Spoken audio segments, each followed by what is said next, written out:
Hello and welcome to On Second Street. For the past few years in Canada, we've seen more and more stories about Canadians using food banks more and more. Today we're going to do a deep dive talking about the food bank sector and what people on the front lines are seeing. We've got two excellent guests lined up to talk with us about this today.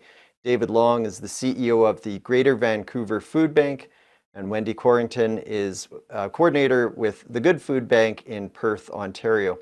Thank you both for taking a few minutes to chat today.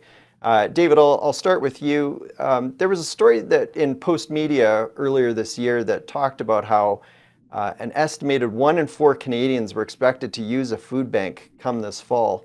And that was a very surprising number to me. It seems like a lot of people, depending on food banks, than at least what I had thought would be using them in the past. In your experience, is this something that you're seeing on the front lines in your community? Is there a greater demand than what you've seen in past years? Oh, excuse me. Absolutely, there is. We're now serving some 15,000 people a week in our small catchment area. I mean, it's right across the country, and everywhere you look, and it's the usual reasons. People are just don't have enough money left to purchase food once they've spent money on what I call the fixed items, sort of housing and cars and getting to work and etc. And just the regular day-to-day bills that they have. And Wendy, I'll pose the same question to you. Are you seeing much of a change in terms of demand, people that are coming and using the services that your organization offers? Yes, we're seeing a rather 2% increase recently over the last couple of months. People are struggling, and it's not unexpected.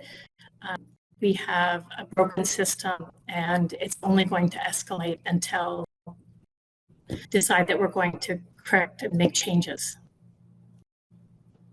So I'm going to ask both of you this question, but are you seeing a change in terms of the types of people that are coming in? I mean, when I hear this stat 1 in 4, I'm thinking, wow, that's a lot more than what one might typically think of as, say, the working poor.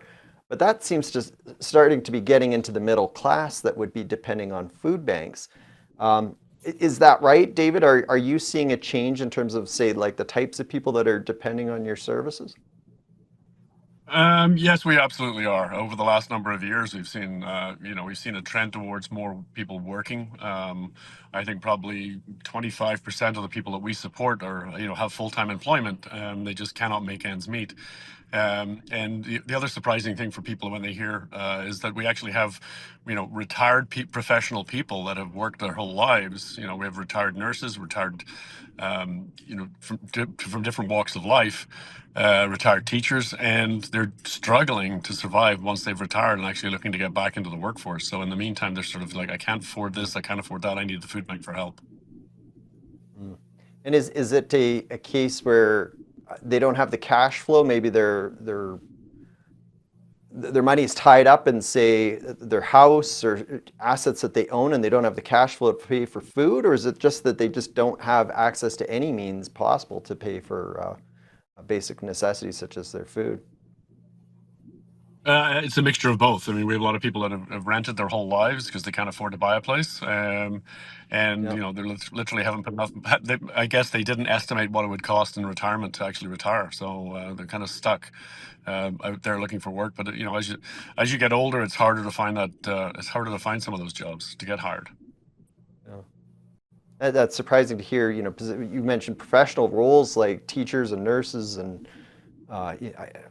I don't think one typically thinks of those as being positions where you're going to be left with a lack of money in your retirement years. But Wendy, what about on your end? What are you seeing in terms of the faces? Is it steady as she goes? Are you seeing a change there? We're seeing a change. We're seeing people who are new to poverty, so middle class kind of sliding down. Um, and again, things like people who own their own homes are now taking in boarders to keep the house that they're living in and pay the bills. We see, of course, we see living on subsistence, things of that nature, but it is concerning the rise in what a couple of years ago we would not have seen, people like professionals struggling. Mm. Okay, well, listen, when we come back with more, we're going to continue to dig into this issue of Canadians depending on food banks more than what we've seen in the past. We'll be right back.